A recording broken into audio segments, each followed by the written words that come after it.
The many monstrous threats of One Punch Man continue to become stronger and stronger. For most characters, this is pretty terrifying. Since the Monster Association was introduced to the story, we have seen at least 20 new disaster-level dragon monsters.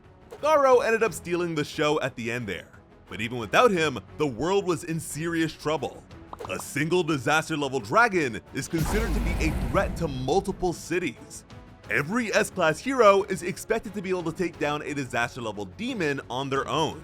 Aside from the absolute strongest, disaster-level dragon is too much for most heroes to handle. But let's be honest, with Saitama around, it can be pretty hard for us to be too worried about anything like that. Which is why I am here to burst your bubble. Because there is a threat looming over the world of One Punch Man that not even Cape Baldy can handle. An entity so overwhelmingly powerful and far-reaching that only one name can properly describe it: God. Saitama can't win against God. We've seen Saitama destroy more than 155 monsters on screen, and there are literally tons more of them that we haven't seen. But God stands alone at the apex. Blast and his comrades have been fighting God for over 20 years. Meanwhile, the Hero Association itself has only been around for 3 years. God's existence is one of their biggest secrets. Although the association's creation was inspired by Saitama's first heroic act, I can only imagine Blast joined them as a way to prepare for the ultimate monster. Of the 5 disaster levels, only one of them has never been used: Disaster Level God. It's described as a threat to the survival of all humanity.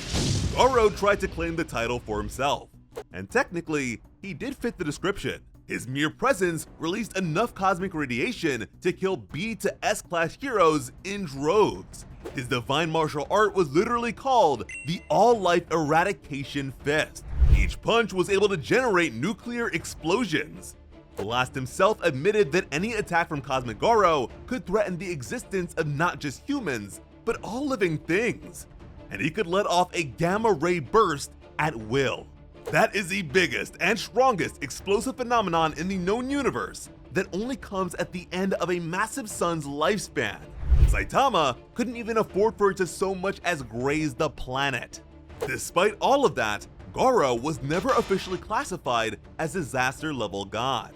And when I say officially classified, I mean by the narration. The Hero Association's actual rankings have proven to be a bit unreliable after all. Saitama is the only one who knew about Boros, yet we know for a fact that the alien tyrant was a disaster level dragon. Yet even he could completely eviscerate the surface of Earth by unleashing all his power. The name of the move was Planet Buster Roar Cannon. And considering he terrorized most of the galaxy, I don't think that's hyperbolic. If we remove Saitama from each scenario, we end up with an extinction event in each. Thematically and narratively, God must be far stronger. To make matters worse, God doesn't seem to care about the preservation of life at all. In fact, he seems pretty against it. At least when it comes to Garo and Boros, Saitama was the focus of their potentially world-ending attacks. For the Gamma Ray Burst, Saitama didn't even stop it. The best he could do was jump up to make Garo aim higher. Homeless Emperor was the first character in the story that was confirmed to have a connection to God. He was just a regular human, and as far as we know, he never came into contact with a cube. Yet God was able to connect with him due to their shared belief that humanity should be exterminated. Homeless Emperor's desire to return to the natural order was so strong that he would have taken his own life if God hadn't intervened. And just a bit of God's power was enough to turn a normal man into a disaster-level dragon threat, one that was able to dominate an S-Class hero. But God can be even more subtle than this and achieve even greater results. Back when she was in high school, Psychos wanted to rule over humans alongside Fubuki. God secretly manipulated her into seeking the destruction of humanity. In pursuit of that, Psychos created countless monsters that pushed the limits of what a living creature could handle. She was inspired to create a creature that could break the limit of growth, like Saitama. And that creature was Monster King Orochi. The sacrifice of countless monsters made Orochi incredibly powerful, But at a certain point, those sacrifices were not enough. So unbeknownst to his creator, Orochi burrowed deep into the earth so he could drain the planet's energy directly. Now, when Orochi did that for just a moment against Saitama, the entire planet trembled. Unlike a typical earthquake, the epicenter itself rose to the surface. True to the designation of a disaster-level dragon, whole cities were destroyed, mountains shook, and several volcanoes erupted. Even now, the heroes have no idea what actually caused this. Suffice it to say, Orochi actively doing this would have doomed the planet. But on the way, the monster stumbled upon some ancient ruins that had a mural depicting him. It also had an ancient script that should have been impossible for him to read. But Orochi innately understood it. In fact, he worshipped it. It claimed that God would cross the vast expanse of time and resurrect on Earth once a worthy sacrifice has been offered on the altar. So instead of draining the Earth, Orochi put on a mask and pretended to follow Saikos' orders, patiently waiting for his worthy sacrifice to arrive. And he thought that sacrifice was Saitama, but the bald hero humbled him pretty quickly. Even as Orochi was on the verge of death, he cared more about the altar than his own life, and crawled up to it.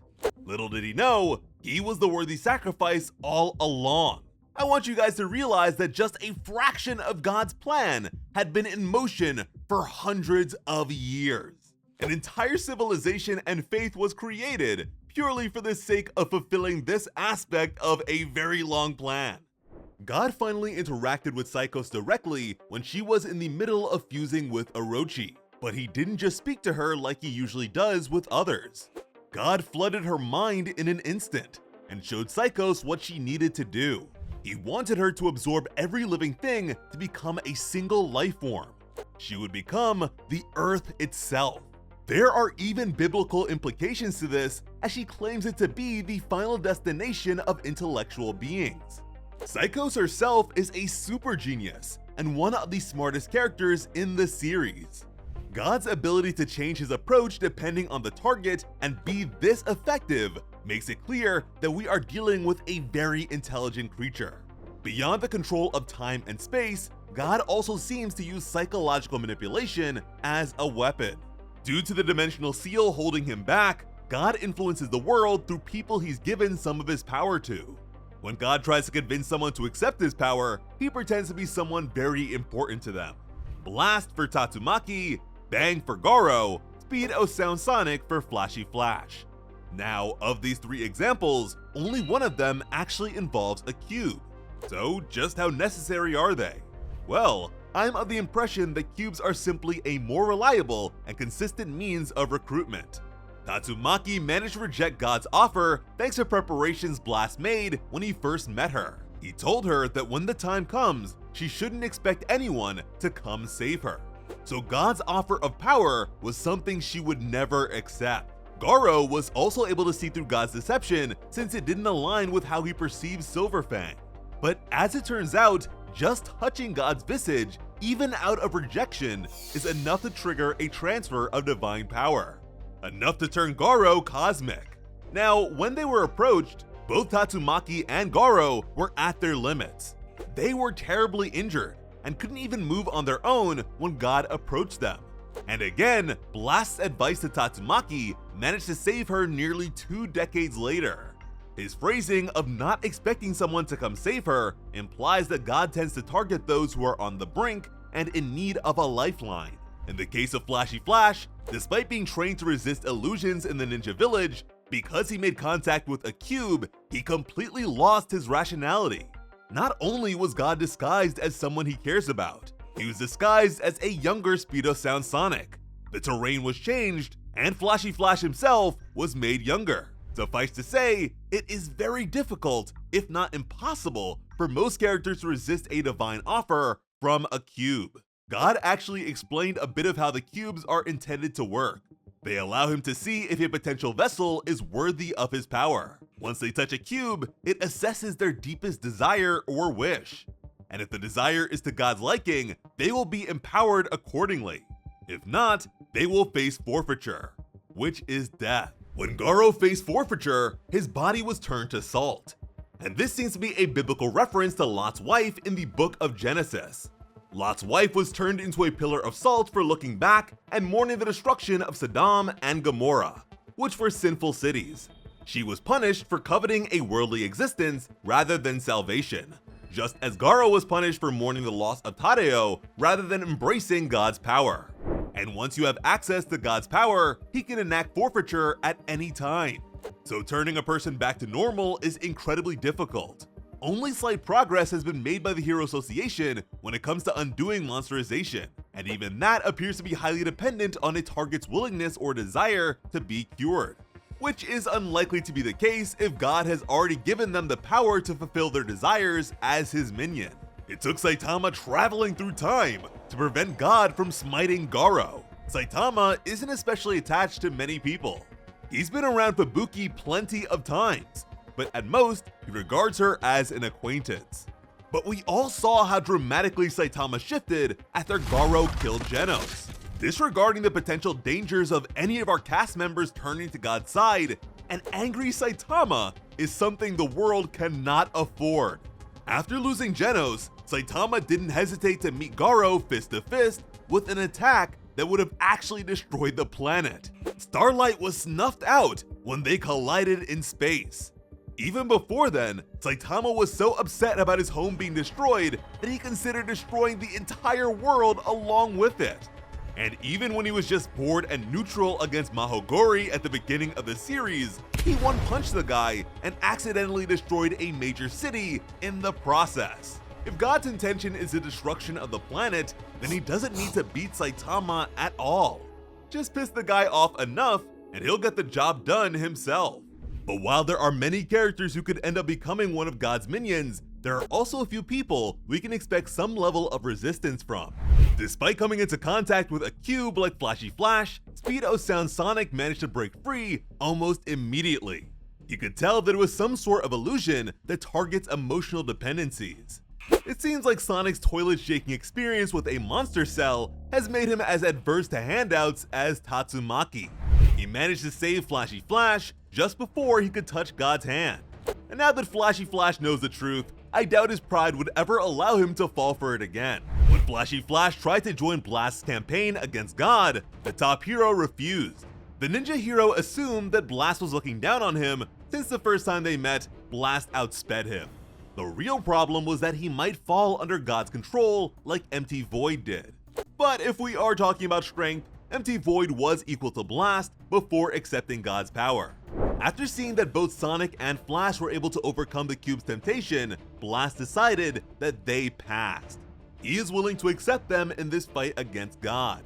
And actually, another cool thing about Flashy Flash in this context is that he was able to withstand Garo's cosmic radiation even after it killed most other heroes. And he was already past his limit before then. Thanks to Sage Centipede and Evil Natural Ocean, we know that God is no stranger to using monsters as minions too.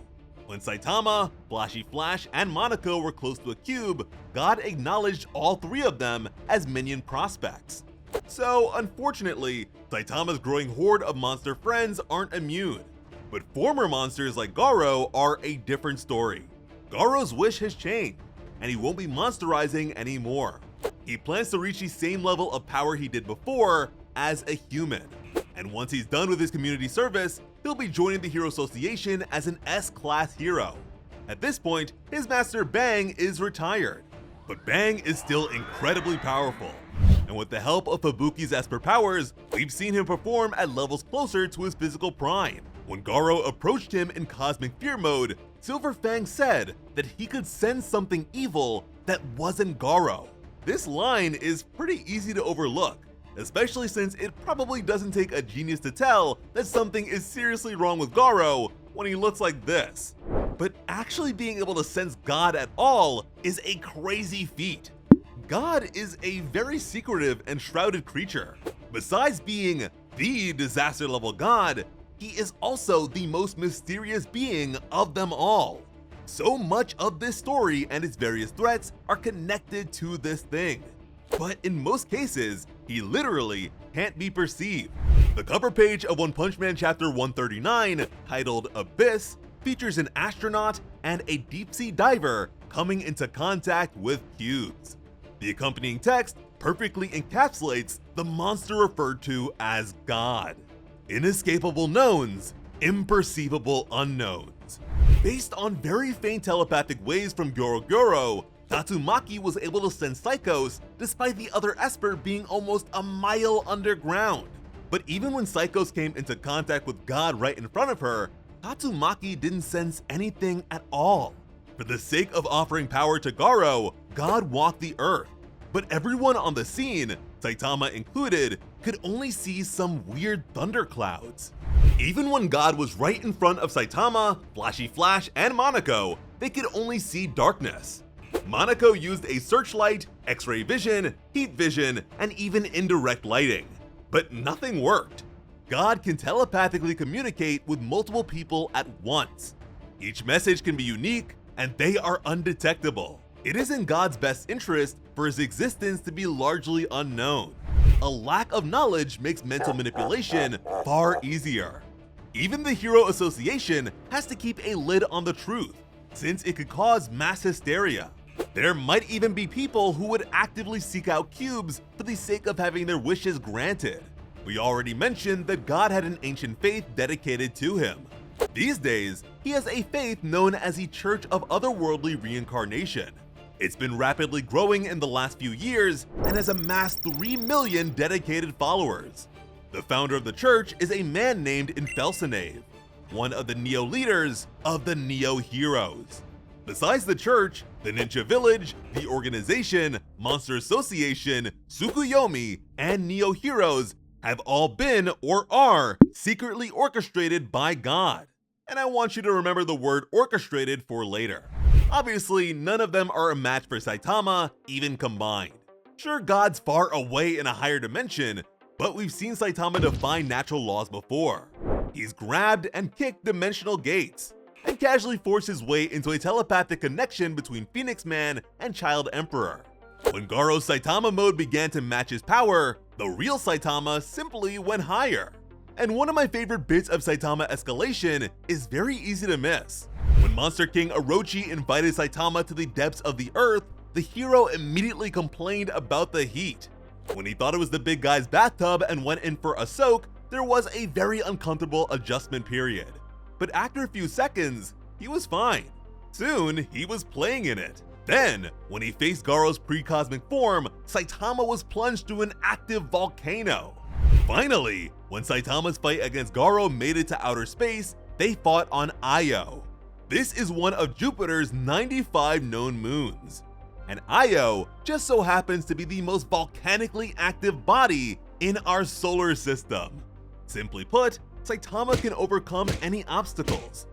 However, he needs to be introduced to the challenge for that to happen.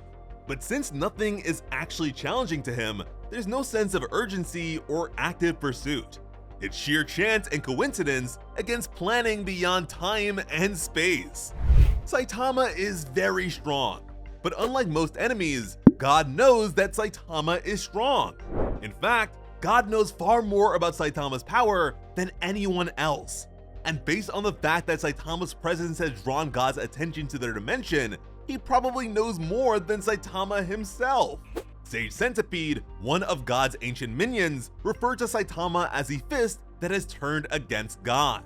When pitting Garo against Saitama, God implied that only the fist of God can counter the fist that is turned against God. Blast was only able to see a fraction of Saitama's fight against Garo. Meanwhile, God was watching from the very beginning.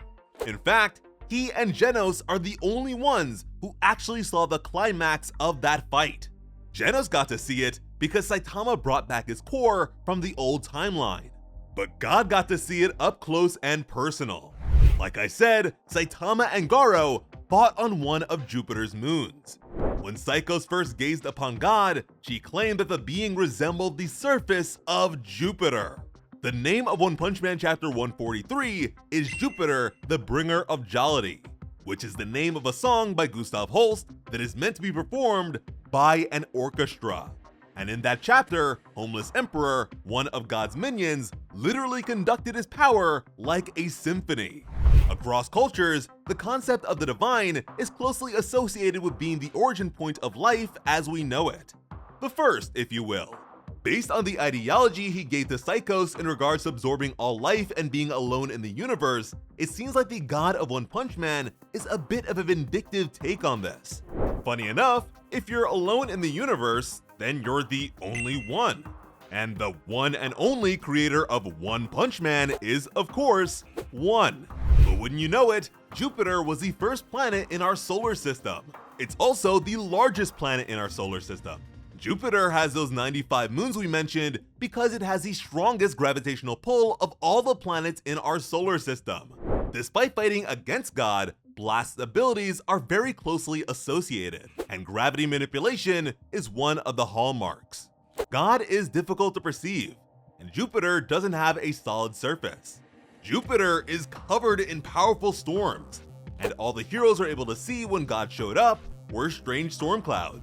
Hopefully by this point in the video, you know that God's influence on Earth is undeniable.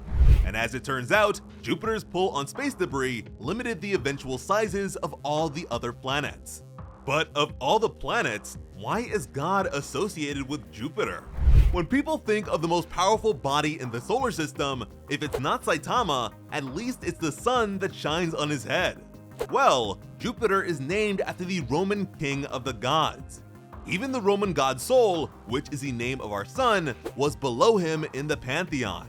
We know that God doesn't like Earth and its inhabitants, and Earth, as it turns out, is the only planet in our solar system that isn't named after a Roman god. For many, it wouldn't be all too surprising if Saitama managed to defeat God with just one punch. It would be poetically ironic. But since Boros and Garo were able to withstand multiple, I'd like to believe God won't go down so easily. Even through proxies, God has already hurt Saitama more than anyone else. When it comes to fights and adversity, Saitama doesn't really feel anything. He's numb to it all. But against Cosmic Garo, we're told that Saitama's already inconceivable strength had grown exponentially, and that it was because his emotions spiked like never before. Once he left Garo in the dust, Saitama's strength rose to incalculable heights. With just a sneeze, he obliterated Io and revealed Jupiter's core in seconds. Io is slightly bigger than Earth's moon, and is 262,000 miles away from the planet it orbits. The impact point of Saitama's sneeze is known as Jupiter's Great Red Spot. It's twice as big as Earth and is the largest anticyclonic storm in the solar system, with wind speeds up to 268 miles per hour. For reference, Hurricane Patricia holds the record for the fastest sustained wind speeds on Earth at 215 miles per hour. Garo wasn't wrong when he said that Saitama should not be allowed to roam free on Earth. Hell, an accidental fart from Saitama was strong enough to take him from Jupiter back to Earth. And that's a distance of 451.8 million miles. And he crossed that distance just a few seconds slower than Garo's instantaneous teleportation. God needs to play keep away with this guy for as long as he can. Having your own divine dimension is all fun and games until Saitama decides to show up. At least there, you wouldn't have to hold back like you would on Earth. To make things even scarier, the current Saitama fused with the alternate timeline version of himself. He's the only one this happened to, and although he doesn't remember the old timeline, it clearly had some effect on his body. Genos even acknowledged the merger. Saitama can master God's power without being in contact with the creature at all. In fact, Saitama held one of God's cubes, and nothing happened. According to Blast, power from God's dimension ignores distance, energy, and size. However, the extent of that depends on the subject's capabilities. Homeless Emperor, for example, had access to unlimited energy. But Saitama's claim to fame is the fact that he somehow broke his limiter. Therefore, God's power wouldn't give him anything he can't just do on his own. If Garo and his cosmic knowledge are to be believed, then even Homeless Emperor's energy beams should be possible for Saitama if he tries, which is a point I have yet to see in any Saitama versus Goku debates. So do with that information what you will. Unfortunately, Saitama doesn't really have any interest in the techniques of others. He participated in a tournament and still didn't see the point of martial arts. He only ever admired Garo's.